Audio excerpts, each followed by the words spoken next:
Sahajo by की भक्ति कई लोगों को अटपटी लग सकती है, लेकिन भैया ये भक्ति विशिष्ट थी।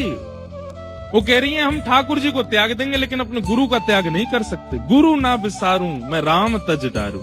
एक बार की बात है कि सहजो बाई ने अपने गुरुदेव को आमंत्रित किया कि मेरी कुटिया में पधारो। ठाकुर जी बोले आज सहजो की भक्ति की परीक्षा लूंगा मैं।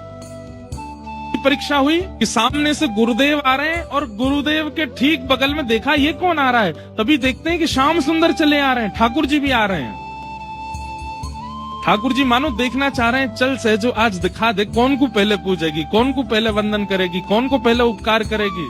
खुद से पूछा, जब मैं सहजो बाई का प्रसंग पढ़ रहा था तो मैंने खुद से पूछा यदि कभी मेरे गुरु और गोविंद दोनों आ रहे होंगे तो मैं क्या करूंगा। पूछो अगर आपके घर आपके गुरु भी आ रहे हैं और साथ में श्री राधारमण जी भी आ रहे हैं तो आप क्या करोगे। मैंने मुझसे जब खुद से पूछा कि मेरे घर अगर ऐसा होता तो मैं क्या करता, तो मेरे मन में उत्तर आया मैं गुरुदेव को भी अपने बगल में खड़ा करके ठाकुर जी का स्वागत करता।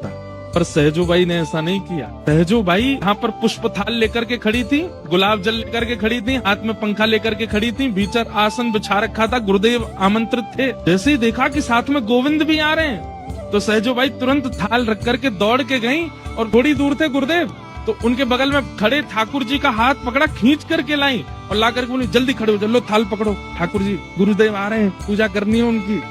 ठाकुर जी बोले सहजो भगवान हूं मैं, ये तन मैंने दिया, इस तन का तू भाव रखती है, ये तन मैंने दिया तुझको, ये आत्मा मैंने दी, ये बुद्धि मैंने दी, ये नेत्र मैंने दिए।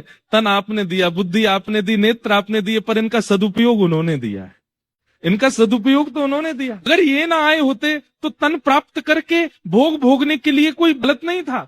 तन तो आपने कितनों को दिया है, जीव आपने कितनों को दी, आंख आपने कितनों को दी, कान तो सबको दिए, पर वो अपने समस्त अंगों से गलत क्रिया कर रहे हैं। इसलिए तन देने का अभिमान मत करो ठाकुर जी, चुपचाप खड़े रहो, गुरुदेव आ रहे हैं। ठाकुर जी स्तब्ध हो गए। सहजो बाई की भक्ति